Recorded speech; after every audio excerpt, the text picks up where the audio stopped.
La arrojaron al desierto con su hijo de 5 años, esperando que la tierra seca y el sol ardiente se tragaran su memoria para siempre. Pero no contaban con que un guerrero apache, un hombre forjado por ese mismo desierto, la encontraría. Lo que él hizo por ella y lo que ella despertó en él cambiaría la historia de esa frontera para siempre, demostrando que a veces el hogar no es un lugar, sino una persona. En el corazón del desierto de Sonora, a finales del siglo XIX, en un pueblo polvoriento, donde las miradas pesaban más que las monedas de plata, vivía Elara Valdés. Su vida, una vez llena de las risas de su esposo y el correteo de su pequeño hijo Mateo, se había convertido en un silencio amargo. Tras la repentina muerte de su marido por unas fiebres, el hermano de este, Ricardo, un hombre con el corazón tan yermo como la tierra que codiciaba, vio su oportunidad. Ricardo no quería consolar a una viuda, quería la tierra, la casa, todo. Y para conseguirlo comenzó a tejer una red de mentiras. Susurros en la cantina, comentarios venenosos en el mercado. «Pobre Lara», decía con falsa pena. «La muerte de mi hermano la ha desquiciado. Ya no es una madre apta para el niño». El pueblo, siempre sediento de un buen drama, bebió de su veneno sin dudar.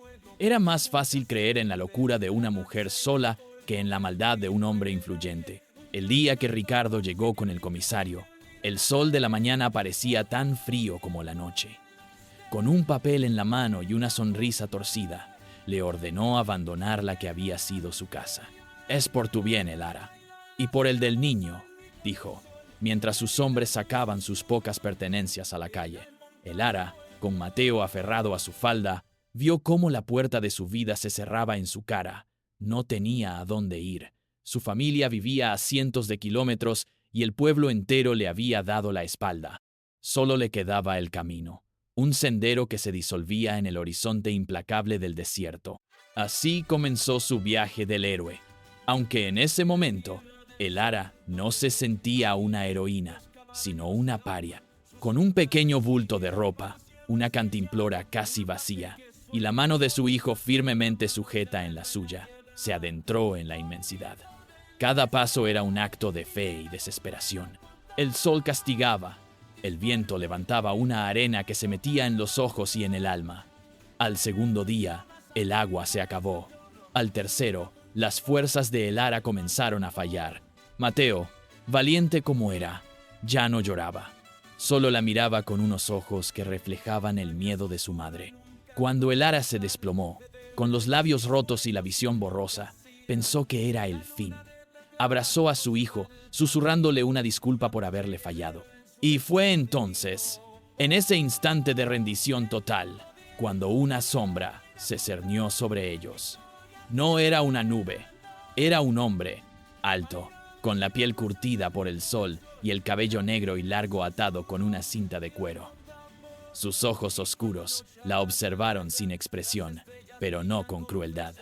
Era un apache, un guerrero de los que los mexicanos llamaban los sin señor.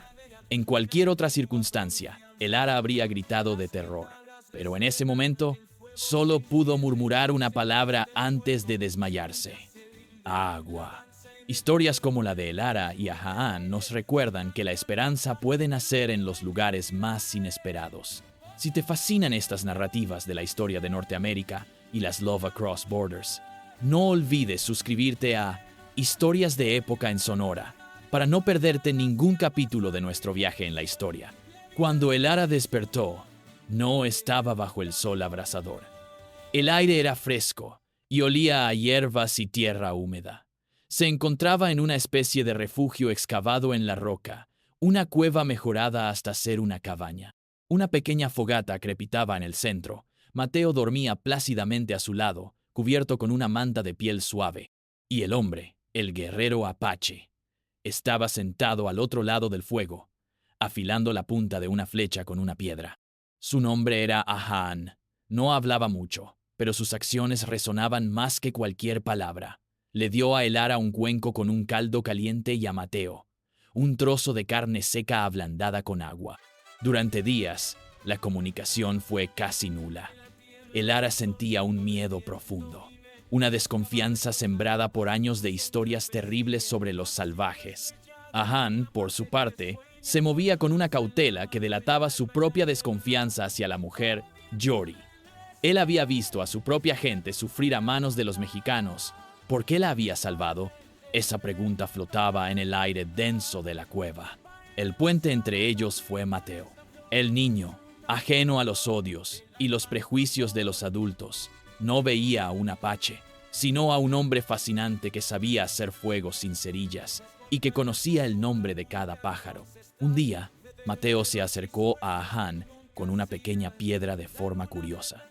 El guerrero, tras un segundo de sorpresa, la tomó y con un trozo de carbón dibujó en ella un pequeño bisonte.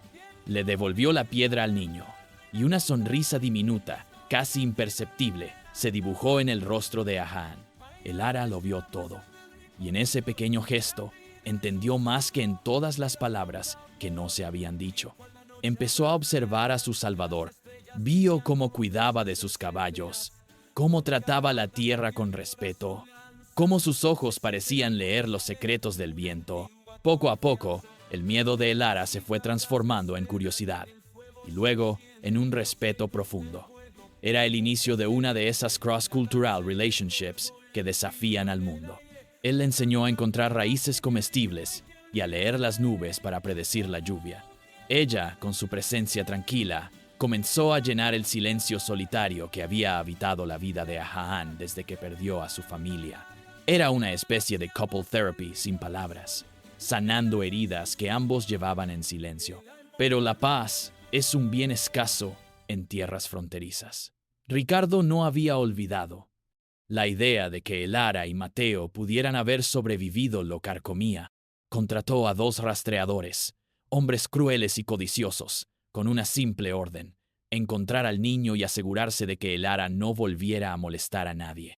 Una tarde, mientras Ahán enseñaba a Mateo a hacer un pequeño arco con una rama, el ladrido de un coyote resonó de una forma extraña. No era un animal. Ahán se puso en pie de un salto, su cuerpo tenso como una cuerda de arco.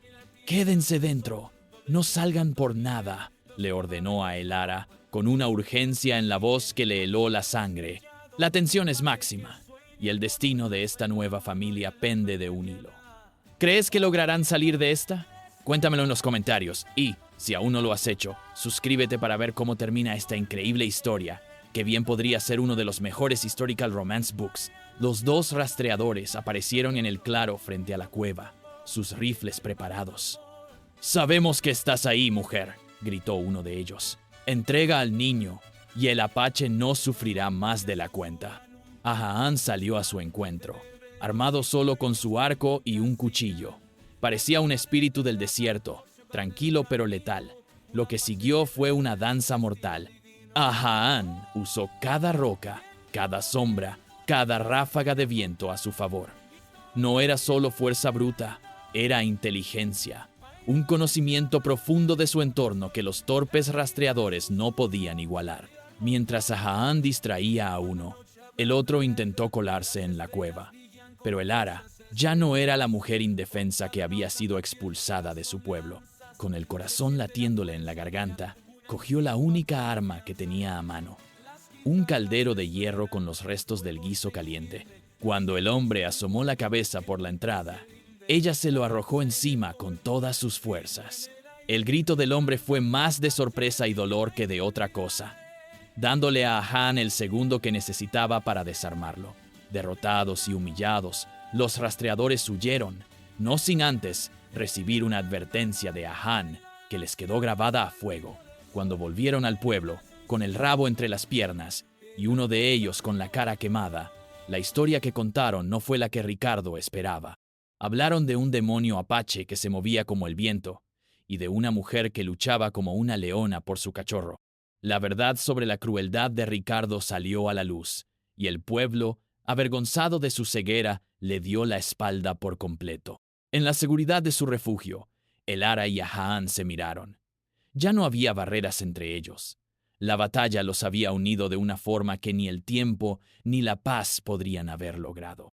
Esa noche, por primera vez, Elara le contó toda su historia. Y él, también por primera vez, le habló de la suya, de su gente, de la belleza de una vida que los Yori estaban destruyendo. Descubrieron que su soledad, aunque de orígenes distintos, hablaba el mismo idioma. En ese rincón olvidado de Sonora nació un amor tan fuerte y resistente como los cactus que florecían en la aridez. Era una de esas Wild West love stories que merecen ser contadas. Un verdadero historical romance y audiobook para el alma.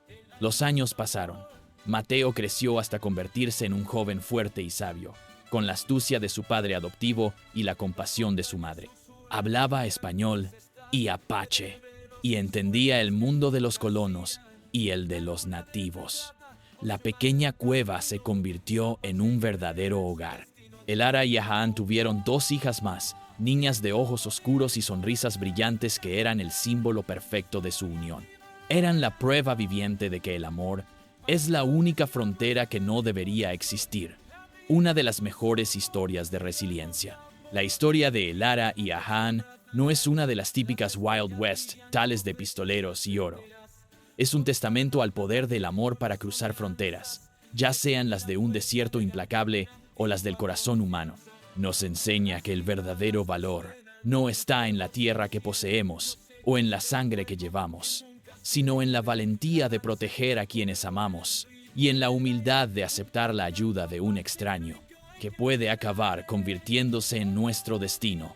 Gracias por acompañarnos en Historias de Época en Sonora. Si esta historia te ha conmovido, dale a like, compártela y suscríbete para más viajes al pasado, donde las leyendas cobran vida. Nos vemos en la próxima crónica.